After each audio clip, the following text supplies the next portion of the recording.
our first, Dana Naimark, and I think everybody knows Dana, but she's president and CEO of Children's Action Alliance. She's been a panel member many times with us, and we count on Dana to give us the straight skinny. Then Kim VanPelt, and she is basically, her official title, Kim, I have as Arizona Health Futures, head of Arizona Health Futures. Is that one of many titles you wear?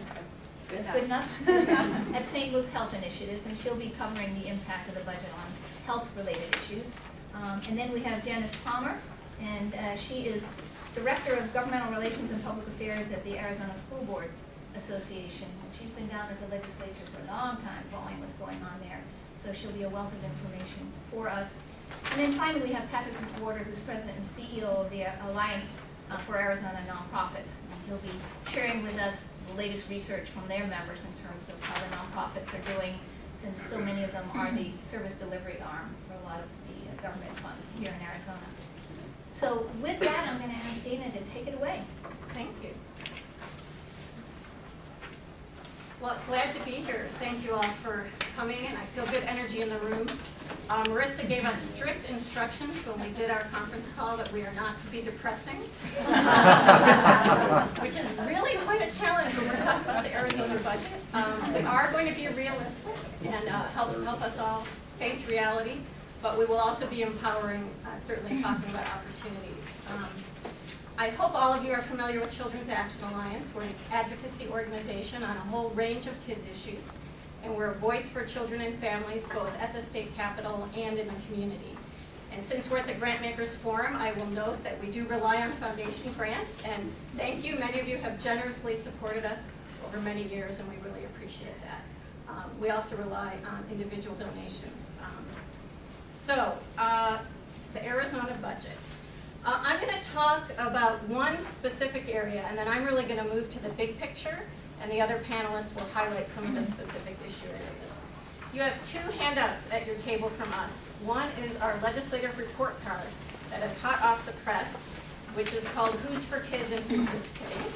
And that goes beyond budget. That has a lot of information about bills that passed this session or didn't pass this session. So I encourage you to look at that, and I think it's so important that we hold our elected officials accountable.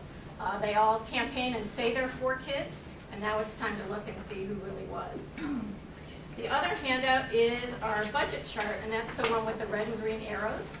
And I'm going to talk about a couple items on there.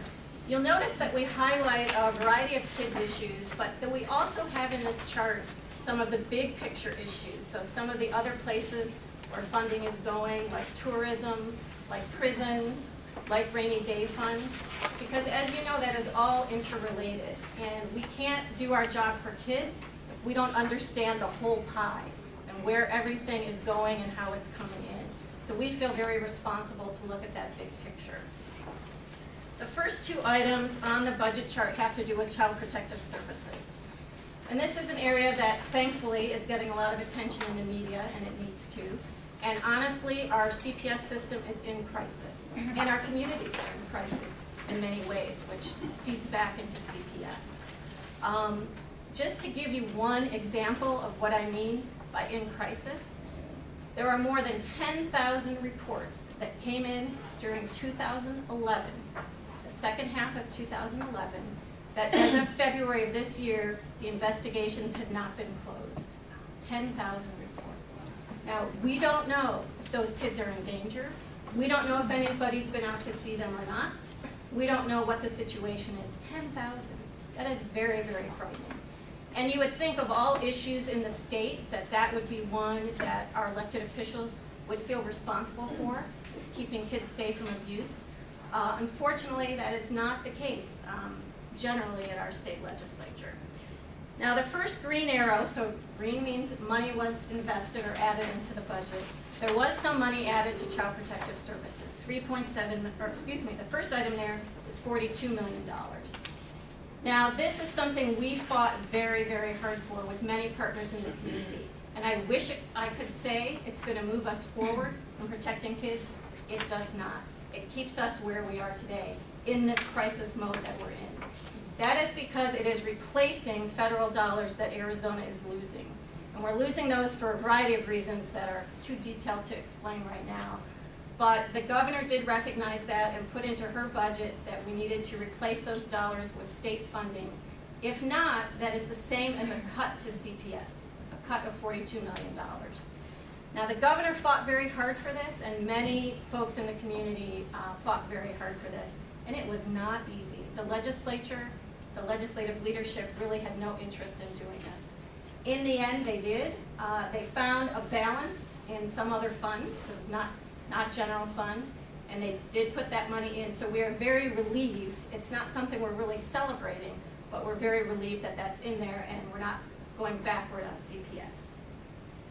The second arrow is $3.7 million, and this proposal came out of the Governor's Child Safety Task Force, which was chaired in the fall by County Attorney Bill Montgomery. And this was a very high priority for him and became a priority of the task force and the governor and the legislature, which is creating a new investigations unit for the most serious criminal cases of abuse and neglect and hiring people with a law enforcement background. I think this is a positive step, but it will touch fewer than 10% of the CPS cases. So it's a very small, specialized unit that we hope will strengthen those cases, but it's not going to touch the vast majority of kids who are in crisis and in the system. Then we put the red arrow, which really represents there was nothing else funded in Child Protective Services. No new caseworkers, no new services, no new recruitment of foster families, nothing. So what is in there, the first one is just keeping us in the crisis we're in, and the second one is a very small, specialized unit. The rest, the legislature really said, not interested, and the governor said, not interested.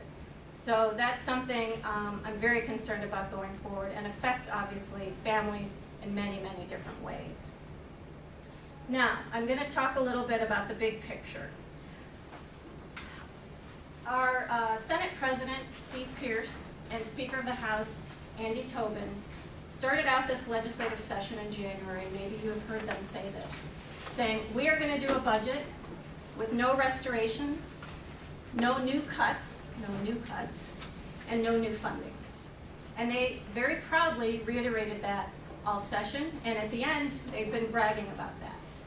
Now, I'd like you to think about if any of you went into your Board of Trustees and said, yeah, you know, I think for our grants this year, we should just do nothing new, not move any money around from one priority to the next, and not do anything different. I'm guessing some of you would get thrown out of that conference room. That is a budget with no vision. So they never had a goal for safer families, for better education, for more health care, for more jobs. The goal was no restorations, no new cuts, nothing new. And that, I think, summarizes what we got. Now, there were a few budget areas because of the governor's leadership that she really focused on and that became priorities and that do change things a little bit. But by and large, it's a budget with no vision. So how can we expect to accomplish anything when it was set out as a budget with no vision?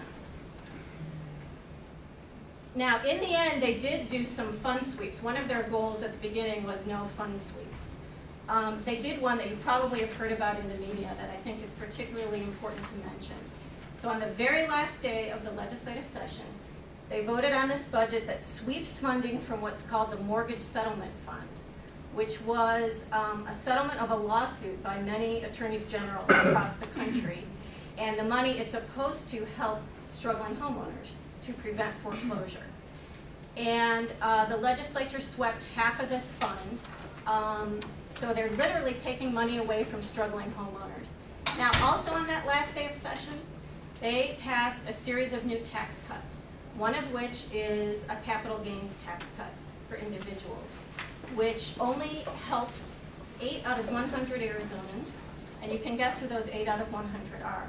75% of the benefit is to the wealthiest 1% in our state.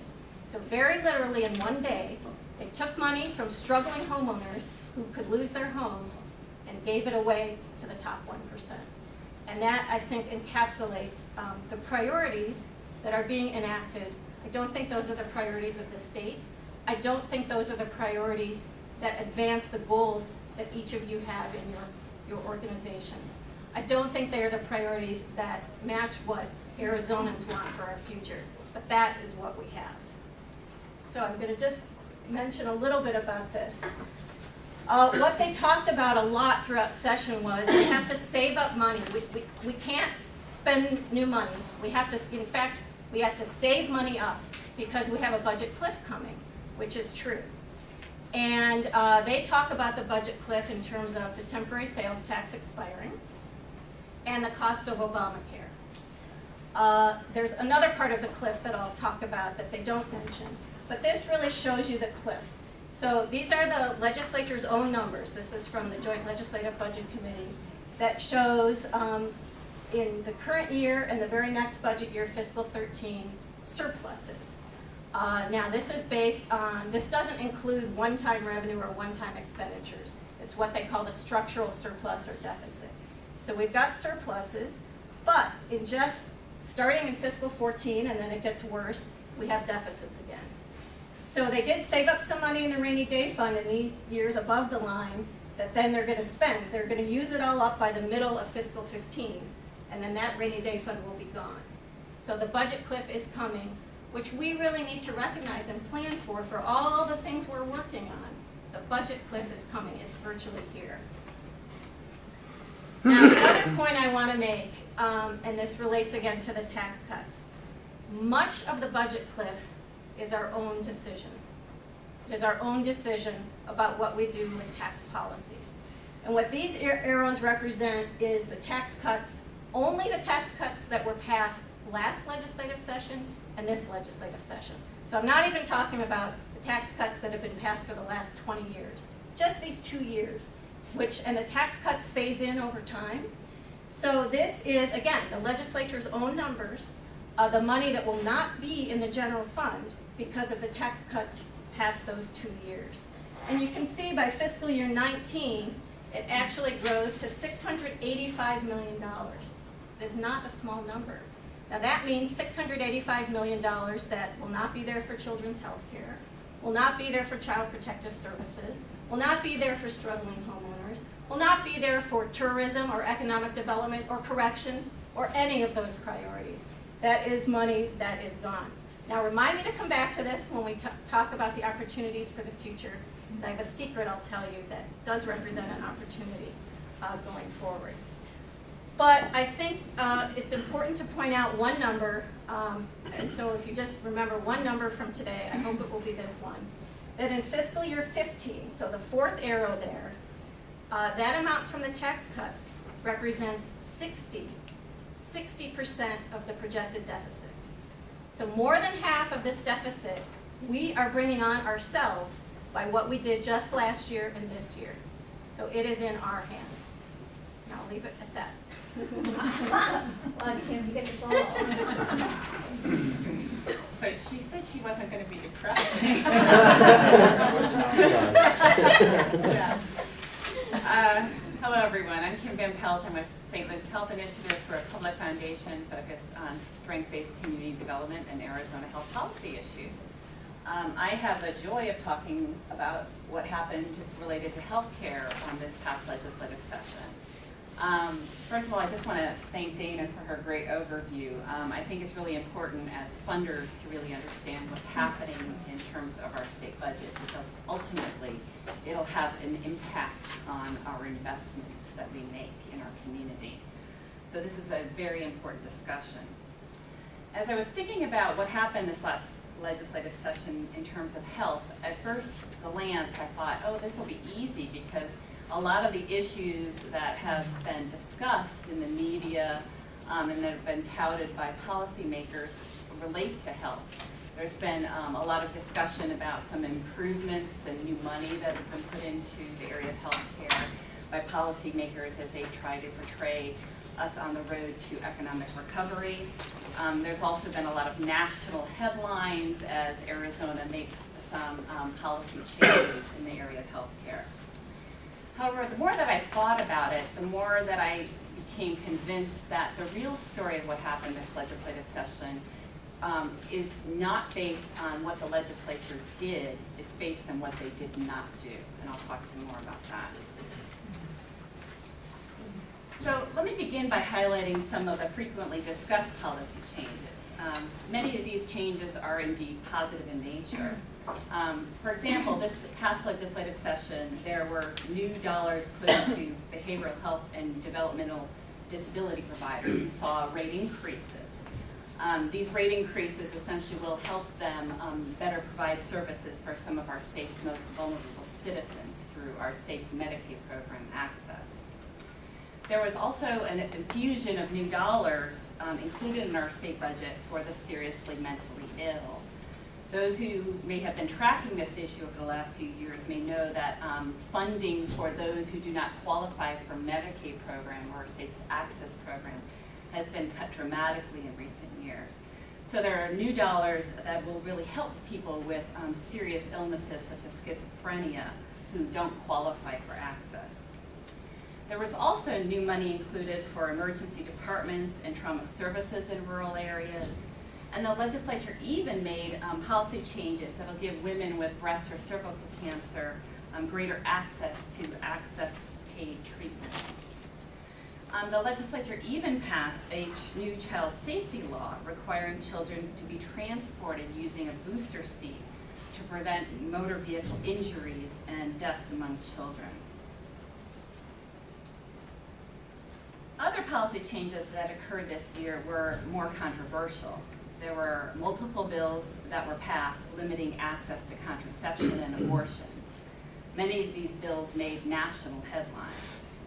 And regardless of where you or your foundation stand on these issues, it's important to note that they will have important health implications for Arizonans. So these are the stories that captured a lot of the headlines, and it's what's being commented on by pundits and analysts who are reflecting on the session and the impact on healthcare. However, as I noted before, I think the real story is what happened, what didn't happen this legislative session, not what the legislature did. And to paraphrase what that late commentator Paul Harvey used to say, it's important to tell the rest of the story. So take, for example, provider rate increases. I mentioned before that some access providers realized an increase in their provider rates. Well, it's important to understand that over the last several years, provider rates have decreased between 10 and 15%. So when you're looking at an increase of between 2 and 4%, that's not much. It doesn't really dig you out of the hole that you're in. In addition, Arizona has had some dramatic cuts in coverage through its access program, and also cuts in covered services, all of which are affecting our healthcare providers. So again, these small rate increases don't do a lot to dig them out of a hole. In addition, a lot of providers weren't affected by the increases in rates. So for example, hospitals did not benefit from these rate increases. The legislature's decision to include more dollars for the seriously mentally ill certainly is a real significant improvement in our budget from last year. And again, this is restoring a lot of the services that have been cut over the years. But I think it's really important to say that we're far from seeing a recovery in our state's behavioral health system. The $39 million that was included in the budget will not be able to fund things like inpatient care. And in addition, because of the cuts that have occurred over the recent years, many of the folks in our state's behavioral health system essentially have been lost as they've lost touch with providers. The services were cut, and we don't know what's happened to those folks. And those folks number in the thousands. We don't know what's happened to them, and we don't know what the long-term consequences are for them, both in terms of cost and in terms of the societal toll. While significant dollars were recommitted to the seriously mentally ill, other state funding has not returned for our behavioral health system. For example, we have not seen a return of funding for what's called the general mental health population for those who don't qualify for Medicaid or for substance abuse. And what that means is essentially, folks in our criminal justice system or even at hospitals who are confronted with people with serious needs may not be able to provide them with any community resources. They either may have to absorb their care themselves or have to release them into the community without any community supports. This session, we also did not see any return of funding for graduate medical education. As many of you know, our state faces a shortfall in the number of healthcare providers, particularly in the area of primary care. State funding for graduate medical education, or residencies as more commonly referred to, was cut in 2010. And this funding for graduate medical education essentially helps keep graduates of medical schools in our state. So there was no return of funding for this important need. There was also no funding for prevention this legislative session, even though state funding for prevention has essentially been gutted in recent years. Today, the Arizona Department of Health Services pretty much just relies on federal funding to provide many of the services related to prevention, even though we know that essentially investments in prevention will save us over the, in terms of rising healthcare costs over the long term. And perhaps most dramatically, the biggest thing that did not happen this legislative session is we didn't see changes in terms of the big significant cuts to public health coverage that occurred over the last few years. Arizona continues to have a freeze on its kids care program. This is the publicly funded health insurance program for low-income children. Today we have fewer than 11,000 children on that public health insurance program because of a freeze that was enacted a couple of years ago. And we have now over 105,000 kids on the waiting list for health insurance in our state. A similar enrollment freeze on what's called the childless adult population for our Access program is also having some pretty profound effects on our healthcare system. It's projected now that 150,000 people will lose access to health coverage this year because of a freeze on our childless adult program. And that's more than was originally anticipated when the measure was enacted. Our state continues also to no longer have a program for caring for those with catastrophic health problems. This is called the Spend Down program, and it's essentially been a program that has existed since before statehood in one version or of another. And in the recent round of budget cuts before this last legislative session, that program was eliminated. This is the program that essentially acts like the safety net for those who have really significant health needs. So you have cancer, you have some sort of car accident, you're, have exorbitant healthcare costs because of trauma, and you've exhausted all your resources. You may have been insured. There's nothing left. Our state has always had a safety net for these people. We no longer do. So the result is essentially that many of these costs are either being borne by the individual in terms of significant medical debt, or they're not getting the care they need, or we're seeing uncompensated care being realized by hospitals and other providers. So in the end of the day, what does this all mean? Well, as I just mentioned, what we're seeing is uncompensated care costs rising pretty dramatically at many of our safety net hospitals and other providers. We're also seeing in the community sort of a quiet change in how many of these providers are caring for folks. As one hospital insider told me, when you're faced with a deluge of people who don't have insurance, you have one of two choices. You either open up the door and let everybody in, or you shut the door. So what we're starting to see is a change in how many of these providers are caring for folks, because quite frankly, they can't confront the tremendous need that's being realized. We are also seeing many people who are simply just being told that they can't be cared for.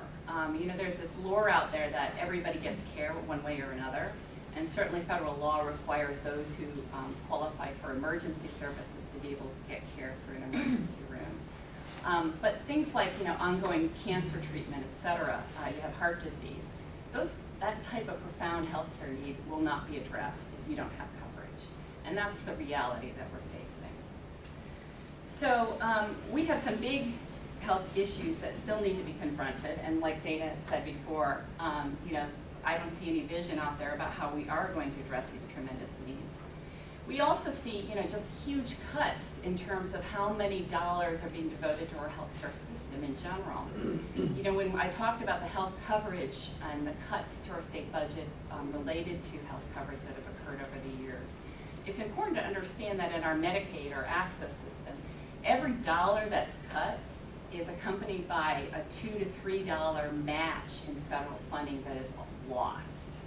So as we've cut these dollars, we've also cut essentially federal dollars that are coming into the state.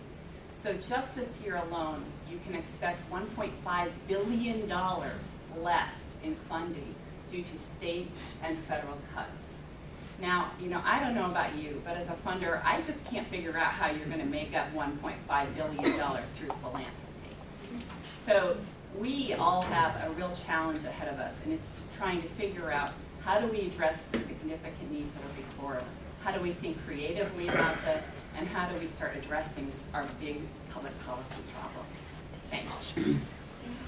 And you know, we do have the commitment of not being too negative about this, because I think that there are some opportunities that are available. But I will tell you, I also want to thank this opportunity because it breaks my heart. As an education lobbyist, we know how dire our situation is within our schools, and yet I hear about vulnerable children, the healthcare system, and it really is overwhelming the amount of trials and tribulations that we're facing through all sectors. And I think what it comes down to as well is how important that we look at this in a holistic manner, because those kids and families don't go away. They show up at the schoolhouse door, and it's other folks that are looking to compensate for that, the inability to take care of those needs elsewhere where they should be taken care of.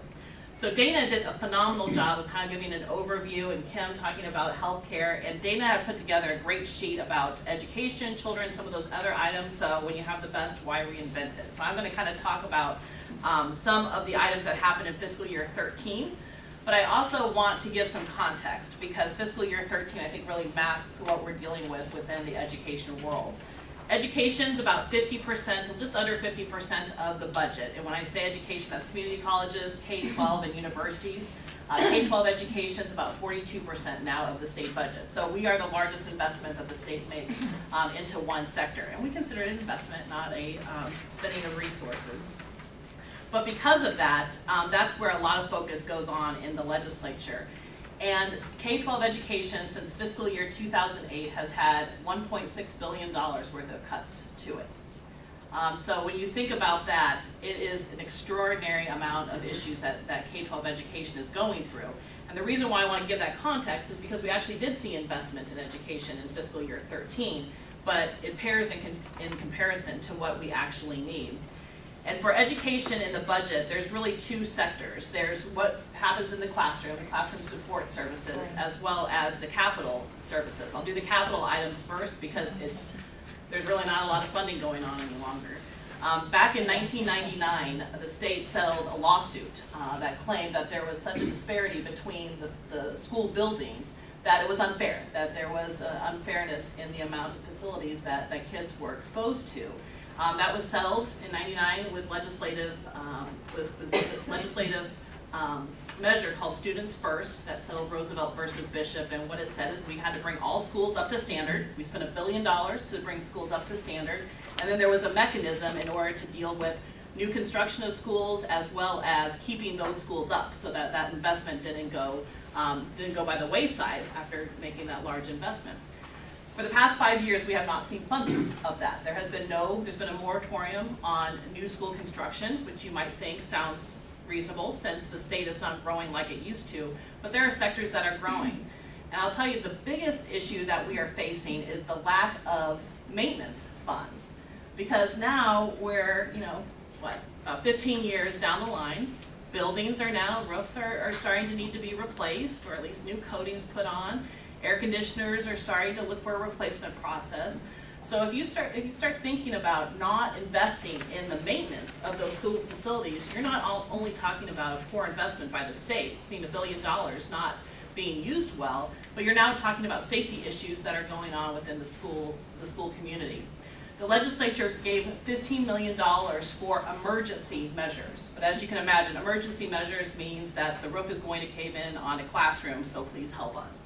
It is that kind of dire straits that would have to qualify you for that money, and that money is finite. So if you need additional resources, the schools are kind of left to do whatever they can. And as when anything gets very troubling, I start with the capital side because we always want to focus on the classroom. We want to keep the classroom as protected as possible. And schools have been doing that. However, you can only do that for so long before reality starts setting in and ensuring that you have a safe environment for kids. So going on to the classroom side has seen, we are still less than what we were spending in fiscal year 2008. And that's pretty extraordinary when you think about some of the reforms that I'll mention, since it's important in the context. It's extraordinary that we are doing so much more with less and having more and more, I would say, focus on ensuring that our kids are more highly prepared for college and career. And we have not seen, the voters in 2000 passed a measure that wanted to protect K-12 funding from inflationary increases. We received that money for numerous years. For the past 3 years, we have not seen that inflationary increase. So we are not keeping pace with the costs that are associated with salaries, as well as with just the day-to-day operations of utilities, as well as maintenance type issues. In addition, we have also seen the cutting of soft capital, which is textbooks, buses, the supplemental supplies that are necessary in order for kids to learn. We are now getting funded for that at a mere $30 million a year. And to put that in context, we have about 1 million kids in K-12, so about $30 a child is what we're receiving for textbook, buses, and that has been ongoing for the past couple of years.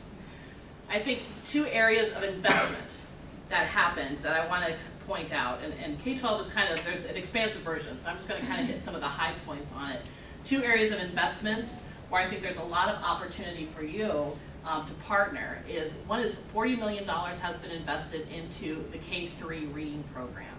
And I should probably back up to put that in context. As Dana had mentioned, a lot of things happened in 2010. Well, 2010 was, K-12 education Lollapalooza.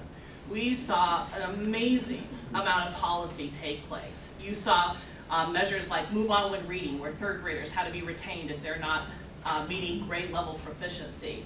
You saw teacher and principal evaluations, where every teacher and principal has to be evaluated with at least 33% of quantitative data. Whole new system of how you do principal-teacher evaluations. You saw Move On When Ready, which is high school reform. How do you move away from seat time more to competency time for high school students? You saw these major reforms without any of the financing in order to make that happen. You also saw the change in accountability systems.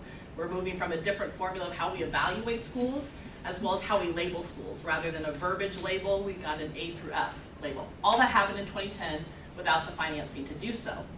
Well, K-3 reading, we're starting to come up. This started out with kindergartners, and now these kids are growing up, they're moving on from grade level, and all of a sudden it kind of dawned on, what are we going to do? What are we going to do with these kids that are struggling? And how are we going to provide the resources for them so that we don't have numerous kids retained at the 3rd grade level? And much kudos to the governor's office for this, because she did make this a priority and received pretty close to what her original ask was. So $40 million is invested in this K-3 reading program that happened in 2010, but it is to remediate kids that are struggling and remediating them prior to that cutoff time of 3rd grade. So really focusing in the kindergarten year, 1st, 2nd grade. So hopefully we don't get to the issue of 3rd graders being retained. And there are some pretty hefty requirements there. Every school is going to have to submit a plan beginning October 1st about what that intervention is going to look like for the students that they have. They're going to submit that to the State Board of Education. And then if you are a C, D, or F school, the state board is actually going to have to approve that plan prior to districts receiving that funding level. And so I say this as an opportunity, and I know that's going to be more towards the end, but I invite to consider, we've had some certain partnerships with First Things First and other folks too, because that $40 million, while a great start, is not going to totally fulfill the need that is out there, yet at least there's funding to make it possible to help these kids that are struggling. And so that was a great investment that was put forward. The second item is there's a $3 million investment to K-12 education through innovative grants. And again, that is, the State Board of Education will come out with what the guidelines will be to that. And they've signaled that it's probably going to be focused on mathematics. But one of the requirements of that $3 million grant is that it has to have a 50-50 match. It has to have at least 50% of private funding in order to draw down that state funding. So I think that there is another opportunity there for some happiness within our education system. And the last part that I'll talk about for the budget that was huge for our extraordinary personnel in our districts is last year there was a change to the retirement system, a change in contribution rates, where now it used to be that there'd be 50% contribution from the employee and 50% from the employer as it related to your retirement benefits. And a change was made last year where employers were only having to put in 47% and the employee was putting in 53%. Huge issue, as you can imagine, when you start taking a look at all of those budget cuts, and with 87% of school district budgets being salary and benefits, you're basically asking your employees to continue to do more with less. Not only salary-wise, but now it's going to be taken out of your benefits as well. So there was a measure this session in House Bill 2264 that alleviated that. That is now back to a 50-50 match, which I wouldn't necessarily is a huge boon to education. They basically did the right thing because the courts told them to do so. But it's been a huge issue with our school personnel. And so I would say that for education, we have shifted quite a bit, where many times education is called the user of the revenue streams, and that all of our funding is based on the state, and that's the only thing that we do.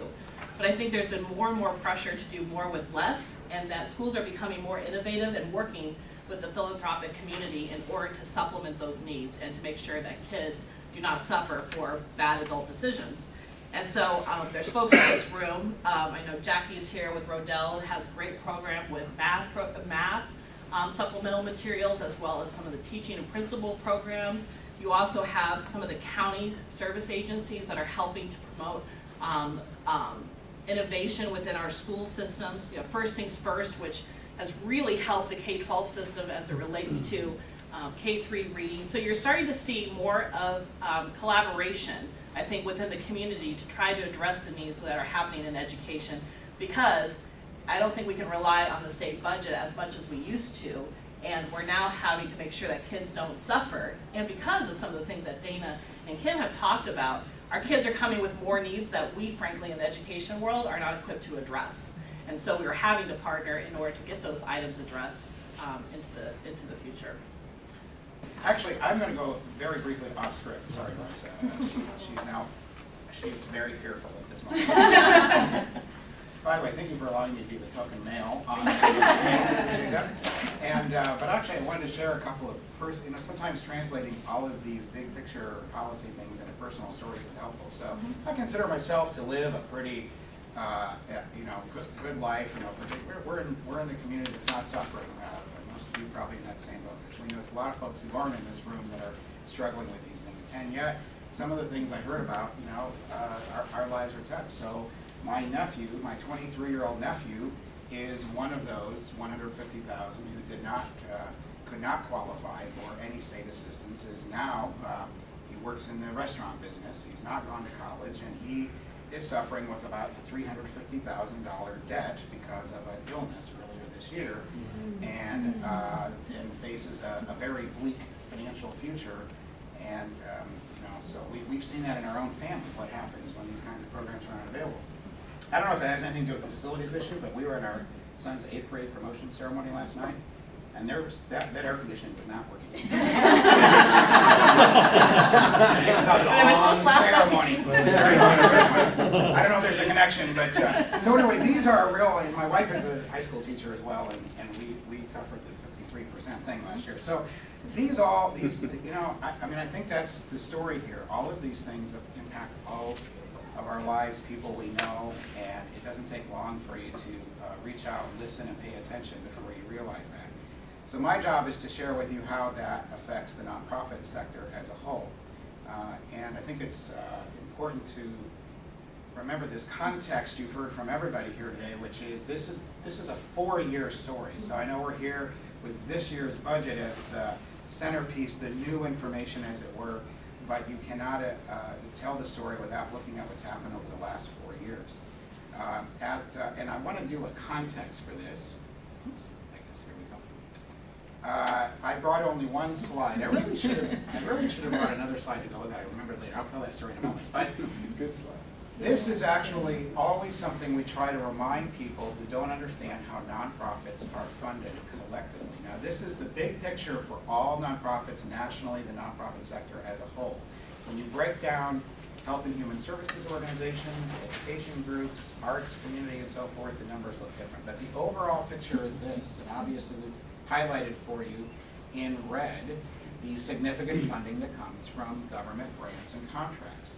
And there are people in the public who really often think that most of us get most of our money from golf tournaments. Okay, and it's just not the truth. Now you can see private fees for services are actually the largest source, but government is second, and then there's you all with this private contributions, 12.4%. About 2/3 of that is foundations, about 1/3 is corporate. So if we just do a real simplistic, and this is not accurate, don't slam me for this, but simplistic numbers game with this. Let's just imagine that over the last 4 years, that of that 32%, now remember that's all government, that's federal, state, and local, but let's just say that 10% of that was cut. So that's about 3%. So that means that, let's just look at the corporate world. Okay, they're 4% of the total. We need another 3% from the corporate world. That means they have to nearly double what they're doing to support nonprofits in order to make up for that state loss. If we look at the foundation investment, they need to increase theirs by around 60 to 75%. So when we hear from government, from elected officials that they can make these cuts because the nonprofit sector can fill that in, where does the nonprofit sector turn for other revenue sources to do that? They turn to you. They try to do fees for services, but that doesn't work for everybody. They don't have any other places to turn, and you don't have the scale to replace those lost government resources. That's the big picture story that we always need to remind people who don't understand how nonprofits operate. Now, if we were to take this picture and translate it for just the human services sector, that red section would be on average about 60%. So now you can take all of those numbers I just did, double them, and you have the picture. It's very important that we continue to consistently remind people of this story, and especially those in an elected office who don't necessarily understand how nonprofits fit into this equation. So the other picture that I forgot to share, the other slide I forgot to share, that I often use in our sessions for nonprofits on kind of understanding how they get engaged in this process, is I put up a picture of Ronald Reagan. And I put up a picture of Ronald Reagan because in the early 1980s, largely through new federalism and the administration, there was significant devolution of services from essentially being provided by government bureaucracies to going out to private providers. And that had a significant effect on the explosion in the number of nonprofit organizations across the country. In some states, they embraced it even more than others because there was some leeway for states to do what they wanted with the federal part in their own state dollars. Some states were extremely entrepreneurial and really devolved services even further, and Arizona was one of those. We were very, there are some states where there's maybe still more done through state agencies, but in Arizona we have always relied very heavily on a nonprofit sector in order to deliver these critical services that are considered public services. So in order to continue a healthy, vibrant nonprofit sector, it's essential that we have a healthy, vibrant partnership with state, federal, and local governments. And that's the big picture. And over the last 4 years, we have been measuring at the Alliance, how's that been going? And so you have a handout at your place that is the findings of our annual survey. This is the 4th year we've done this. In general, it's the reception done to the finances of nonprofits. So I'm not going to go through this in detail because this is specifically focused today on the public dollars, so I'll just highlight that. But if you want to put the public dollars in the context of, well, how are all the other sources of funding doing, and what's this doing to nonprofit operations and so forth, you've got the whole picture here. But on the first page, on the major findings page there's that dotted box that gives you the summary that where we kind of ranked really there. What are the sources of funding doing least bad or worst bad and least bad? I mean, none of them are doing well. The worstest. Yeah, the worstest. And clearly government sources is at the top. By the way, when we first did the survey, it wasn't. It was actually about third on the list. It was actually foundation and corporate that were at the top. So if you just look at how these have shifted over the 4 years, the trend is things are maybe slowly starting to stabilize and not go down as fast when it comes to individual giving, foundation giving, and corporate. And we've always seen earned income stay relatively stable. But government sources are actually getting worse. One of the reasons, one of the other things I want to point out about this is that unlike the budget data, which is the new hot off the presses budget, July 1 budget, everything we collect there's a delay, right? So what you're seeing here is our survey at the beginning of this year about their 2011 finances. So probably in terms of like the state funding and how it feeds into this, it's now 2 budgets ago, right? It's the fiscal year 11 budget where you're seeing the most impact here. And so one of the questions that we ask in all of our surveys is, what are you expecting to see? So we can kind of anticipate what's coming next. And that in government funding is still the area that nonprofits are expecting to see more cuts, fewer dollars. All of this in the context, as I know you all know, of rising demand for services. 85% of nonprofits said they expect the demand for the services to increase in 2012, even though 45% expected their revenues to be down yet again as well.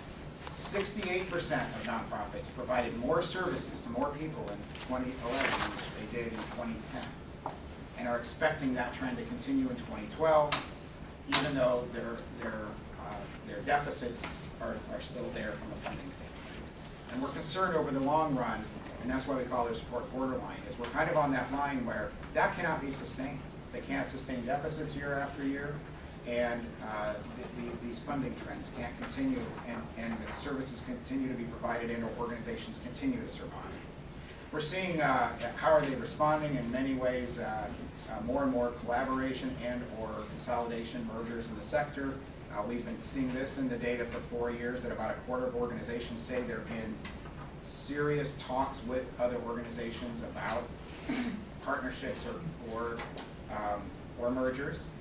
We haven't seen as many in actual outcome as that percentage, but I think part of that is just the complexity that is involved in organizations working through those kinds of things. But there's certainly a lot of talk and activity going on.